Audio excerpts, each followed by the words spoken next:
Ano po ang dapat nating gawin kapag nakapag-break ang ating boyfriend or girlfriend?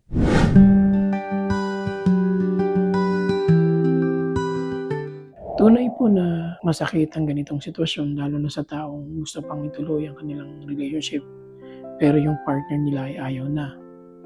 Kapag nangyari po sa atin ito, ano po ang dapat nating gawin? Ang unang maipapayo ko sa iyo ay ang paghingi ng tulong sa ating Panginoong Diyos. Hindi niyo po ito kakayanin mag-isa. Napakataas po ng level ng pain na dinudulot ng breakup. Kaya nga po may mga taong nakakaranas ng depression after breakup. Ang ibig ko pong sabihin ng paghingi ng tulong kay Lord ay ang mag-open up ka sa Kanya, sabihin mo yung nararamdaman mo, at humingi ka ng wisdom kung anong susunod na step ang dapat mong gawin. Ayon po sa Psalms 34:18, "The Lord is close to the brokenhearted and saves those who are crushed in spirit." Pangalawa, ipag-pray mo sa Panginoon na nawa ay mag-provide siya sa iyo ng mga taong magbibigay sa iyo ng godly counsel. May mga taong magtatry na magbigay ng payo sa inyo, pero hindi lahat po ng sasabihin nila ay godly counsel.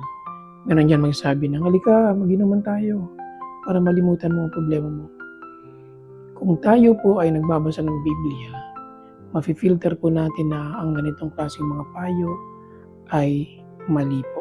Sabi po sa Proverbs 13:20, "Whoever walks with the wise becomes wise, but the companion of fools will suffer harm." Pangatlo po ay maging open sa leading ng ating Panginoon. Kung magiging sensitive po kayo sa leading ng Holy Spirit, malalaman ninyo kung sino yung tao o mga taong ipoprovide sa inyo ni Lord na magbibigay po sa inyo ng godly counsel. Kaya po tayo humihingi ng tulong sa ating Panginoon, kaya tayo humihingi ng godly counsel ay para malaman po natin ang kalooban niya sa inyong sitwasyon. Kung kayo po ay i-bless ni Lord na magkaroon ng asawa in the future, dalawa pong option ang pwedeng mangyari sa inyo. Una, magkita po kayong muli sometime in the future, ma-develop muli ang pag-ibig ninyo, at eventually maging husband and wife. Dahil kung talagang kalooban kayo ni Lord, kayo talaga ang magkakatuluyan. Ang pangalawang option po ay ang posibleng makakilala po kayo ng ibang lalaki o ibang babae na kalooban ni Lord para sa inyo. Mamahalin mo ng tunay at mamahalin ka rin niya ng tunay. At dahil nagmamahalan po kayo ng tunay, pati imperfections mo ay tatanggapin niya at magiging husband and wife din kayo dahil kalooban ni Lord na maging kayo. Yung unang option po ay nangyari sa akin mismo. Nung po ako po ay teenager pa lang ay karanas din po ako ng breakup. At syempre nasaktan din po ako, nalungkot ako.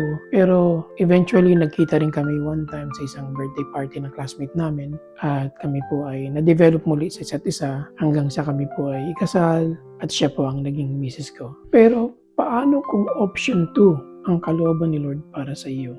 May nakausap po ako noon na nagpa-counsel, ang sabi sa akin, siya na talaga ang gusto ko, siya ang gusto ko makatuluyan at habang umiiyak. Pero ang tanong, paano nga kung hindi siya ang kalooban ni Lord para sa iyo?